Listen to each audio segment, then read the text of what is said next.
These Violent Delights, Chapter 30. Juliet buried her hands deep in the rich soil. She pressed and melded, closing her fingers around the bits of mulch that lined her gardens. She had been working on the flower beds at the front of her house since dawn, easing her pounding headache with sunshine and the sounds of nature. If the frown on her face was any indication, however, it wasn't working.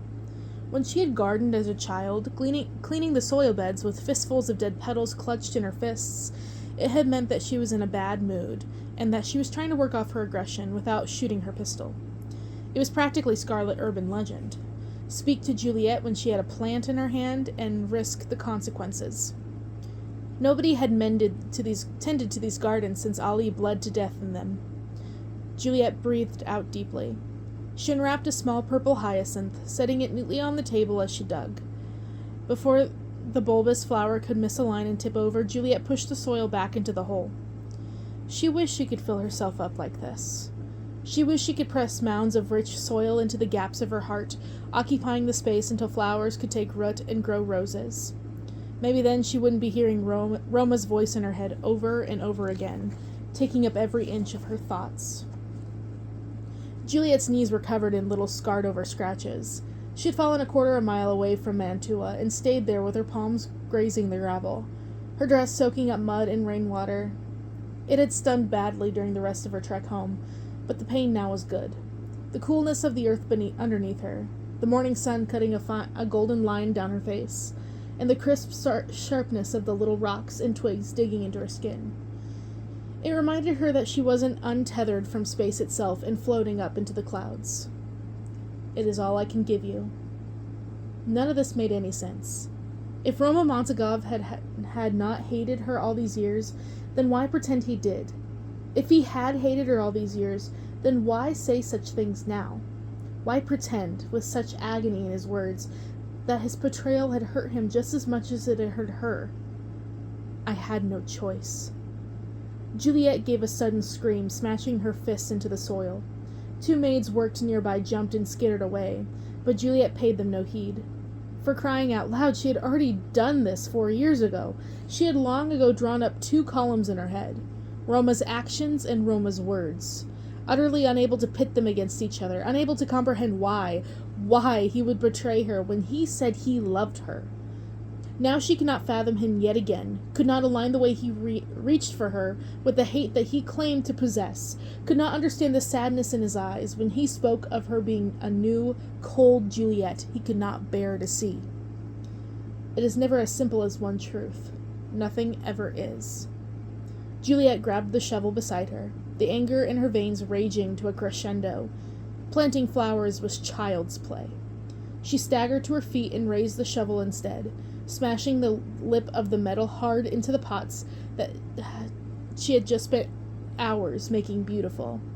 Again and again her shovel sank into the flower beds until the flowers were all shredded to pieces, sharp petals littering the black soil.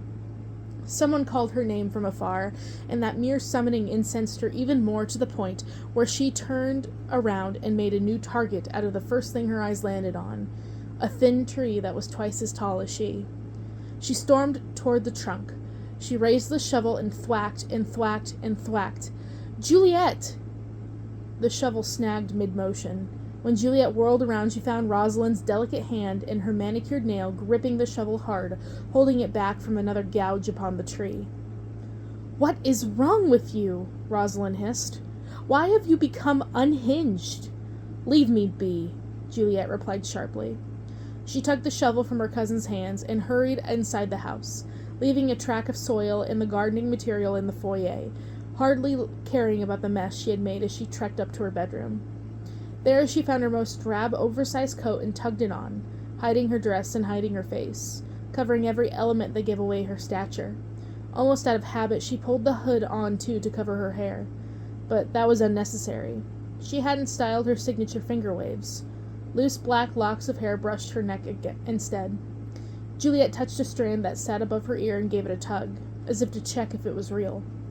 She marched out of her house, walking with her eyes in front of her, checking her surroundings only once.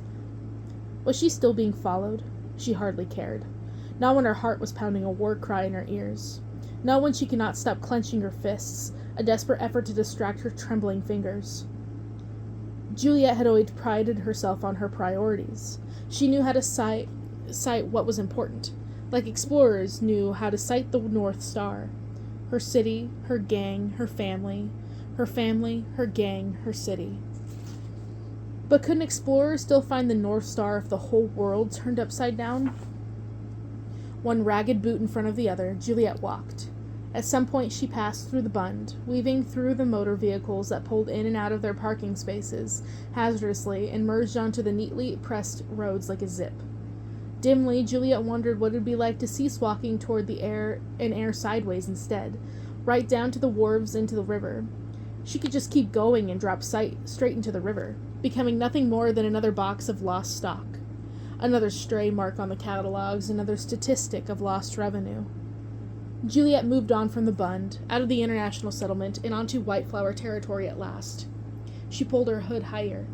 The action wasn't warranted. It was far easier for her to blend into the streets here where the Montagovs reigned than it was for Roma to sidle into her territory, without scarlet colors twined around her wrist or clipped into her hair, without any of her usual identifiers. As far as any of the patrolling Whiteflowers knew, she was just another Chinese girl who happened to live nearby. "Oi!" Juliet winced, angling her head down before the person who had accidentally shouldered could get a good look at her face. "Sorry," she called back. Just before she hurried around the corner, she thought she caught a glimpse of blonde atop a pair of eyes, staring curiously at her. "The strangest thing happened," Benedict announced. He dropped into the open seat, unwinding the scarf around his neck and settling it down on their small corner table. Marshall nodded in a gesture for Benedict to go on, but Roma acted as if he hadn't even heard his cousin. He was staring blankly at the other side of the restaurant, and, much to Benedict's concern, was looking like he hadn't slept for days. Ever since Elisa became infected with the madness, the exhaustion on Roma's face had been wearing deeper and deeper, but something about his expression was now different. It seemed that not only had his body reached its breaking point, but his mind had too, teetering past the point of bouncing back, and now nearly sitting idle, and wait for something to shift it back into cognition. Benedict wondered if Roma had even gone home last night, given his cousin was wearing the same wrinkled white shirt as the previous day. He wondered if he should ask what was wrong, or if it was better to pretend that all was well and treat his cousin no differently. Afraid of the answers to the former, he chose the latter. "I think I just saw Juliet Kai." Roma's knee jerked up, colliding with the bottom of the table so roughly that the plate in front of Marshall almost slid off. "Hey, watch it," Marshall chided, but he put his hands protectively around the piece of honey cake. "Just because your food hadn't come yet doesn't mean you should ruin someone else's." Roma ignored Marshall. "What do you mean?" he demanded at Benedict. "Are you certain it was her?" "Calm down," Benedict replied. "She was minding her own business." Roma was already leaping out of the chair. By the time Benedict had even registered what was happening in that sudden flurry of motion, Roma was gone, the doors of the restaurant swinging and swinging. "What was that?" Benedict asked, stunned. Marshall shrugged. He shoved a big mouthful of cake into his mouth. "You want cake?" Meanwhile, Juliet had wandered deep into the Whiteflower territory, using only the basis of her memory, backtracking and doubling up on routes that she thought she remembered. Eventually, the streets started to bear some resemblance to the images she had in her head. Eventually, she came on a very familiar alleyway and ducked in, lowering her head to pass through the collection of low-hanging laundry lines, wrinkling her nose against the damp smell of the air. "Disgusting," Juliet muttered, wiping away the drops of dirty laundry water that landed upon the back of her neck. Just as she paused, intending to fling away the water, she caught a sight of a tall and imposing figure entering the other end of the alleyway. All the muscles along her shoulders froze stiff. Quickly, Juliet forced herself to scrunch her hands small, to continue strolling forward in an unsuspicious pace. Backing away now and running from the alley would immediately mark her as guilty, as a trespasser on enemy ground. Fortunately, Dmitri Voronin didn't seem to recognize her as he passed. He was busy muttering to himself, straightening the fabric of his sleeve cuffs. He disappeared from the alley. Juliet emerged out of the other side too, breathing a sigh of relief. She scanned the apartment complexes laid out before her, matching her memory to the changed sites. She had been here before, but so much time had passed that the colors of the walls were different and the tiles had faded. "Are you out of your mind?"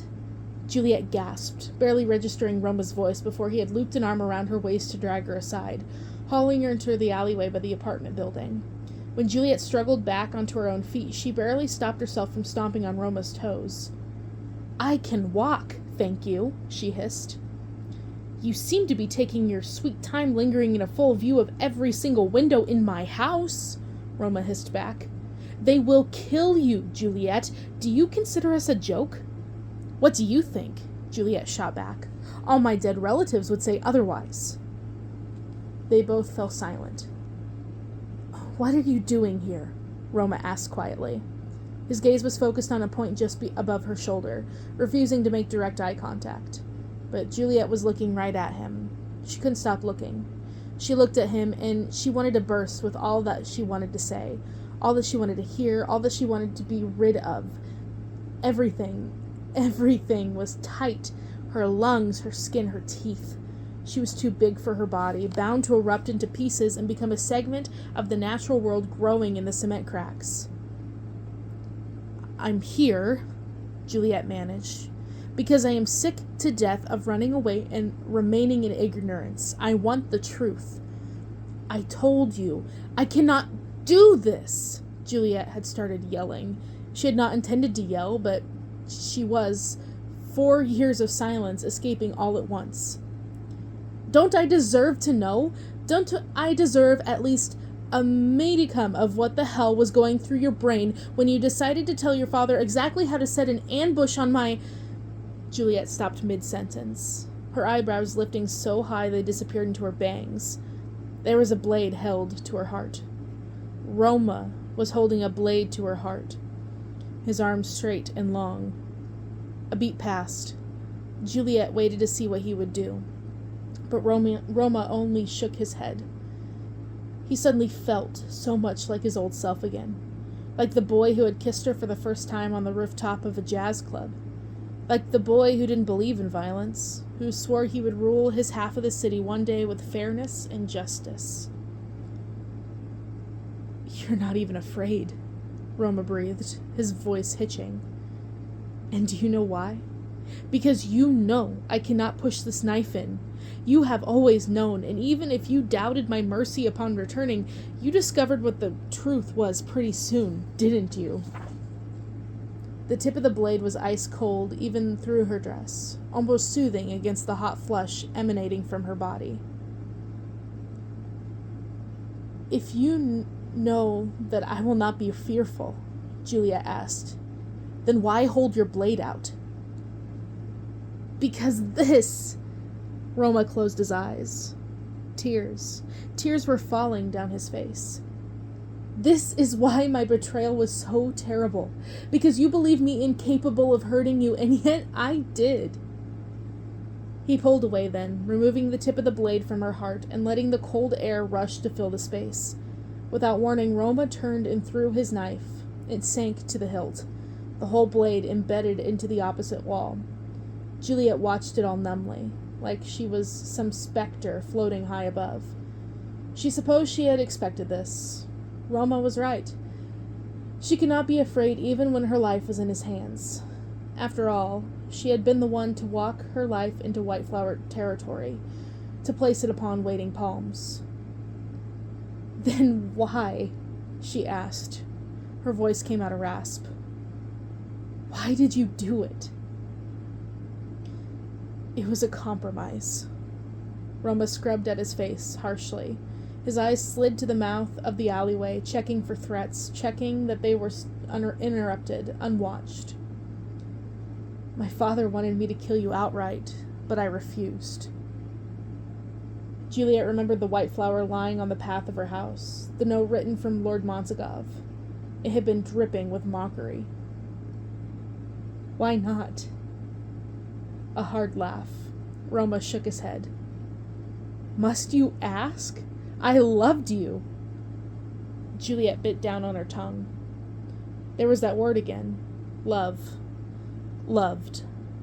He spoke as though all that had happened between them was real up until push came to shove, and Juliet could not comprehend this, could hardly accept this when she had spent so long convicting herself that her whole past was a lie, nothing save a spectacular act on Roma's part to fulfill his ultimate deed. She had to convince herself. How could she bear to think that he had loved her and yet destroyed her anyway? How could she bear to face the truth that she had loved him too, so deeply that remnants yet remained, and if it hadn't been some grand master plan to sink his claws into her mind, then the pull in her fingertips now could be attributed to nothing save the weakness of her own heart. The taste of metal flooded her mouth. With a wince of pain, Juliet eased her jaw loose, but she remained quiet still, the broken skin under her tongue throbbing. "You can believe what you want to believe," Roma went on, noting the look on her face. "But you wanted the truth, so here it is.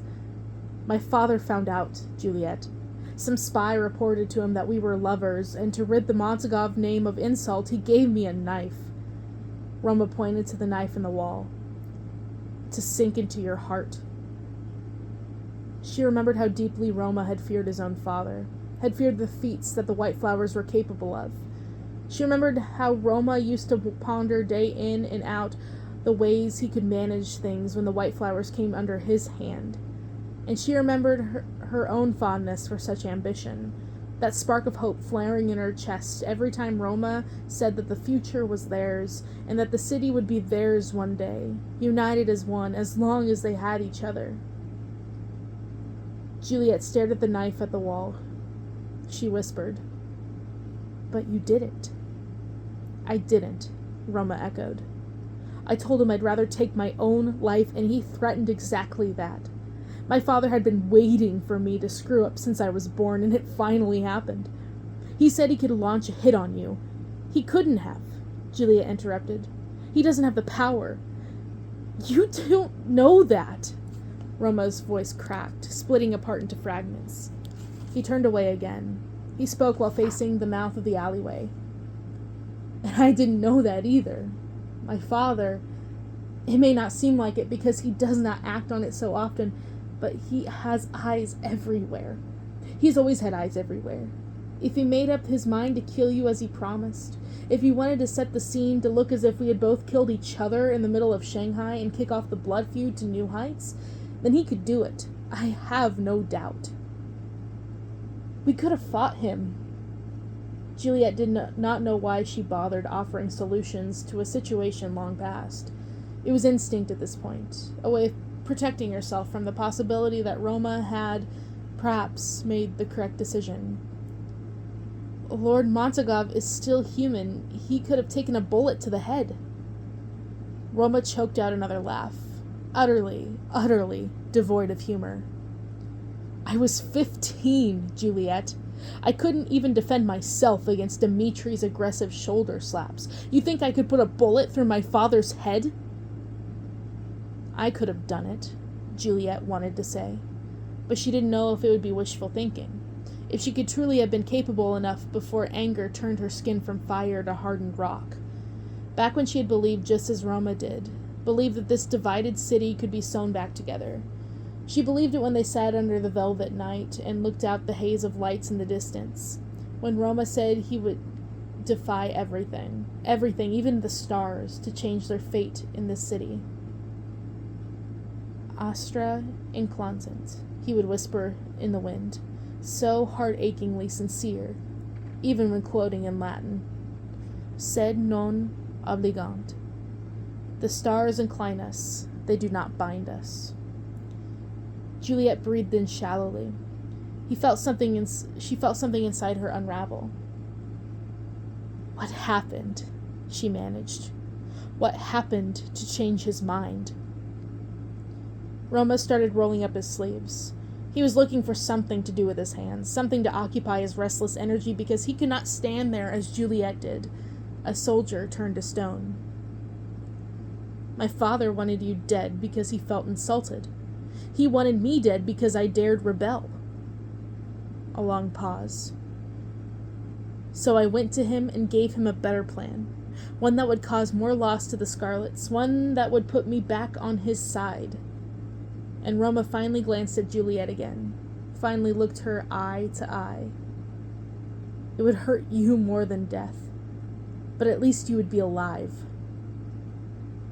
You... Juliet raised her hand, but she didn't know what she was trying to do. She ended up pointing a finger at Roma instead, like there was nothing but a small scolding. You didn't have the right to make that choice. But she couldn't even articulate herself. Roma reached out, smoothed the palm over her hand so she was making a fist instead.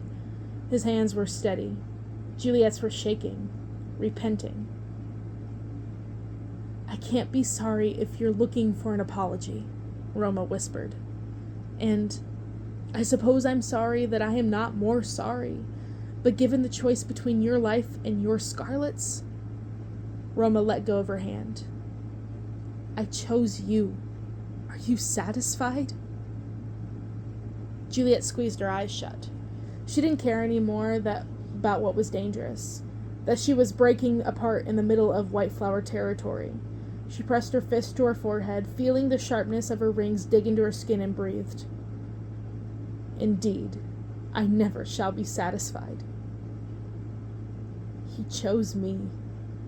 She had believed him callous, believed him to have performed the greatest possible betrayal that she had offered him love. Instead, the truth was that he had gone against everything he stood for. He had stained his own hands with the lives of dozens of innocents, placed razor blades in his own heart just to keep Juliet alive and safe, far from the threats of his father. He hadn't used the information he gleaned from his time with her as a tool of power. He had used it as a tool of weakness. Juliet almost laughed out loud, in deliriousness and sheer disbelief. This was what the city did to lovers. It tossed blame around like a slick coat of blood, mixing and merging with everything else until it had left its stain. This is why he hadn't wanted to tell her. He'd known that she would reach this conclusion, this realization that, in a roundabout way, Nurse's blood was now in her hands too. If Roma had not truly loved her, her life would have been the one the blood feud took instead.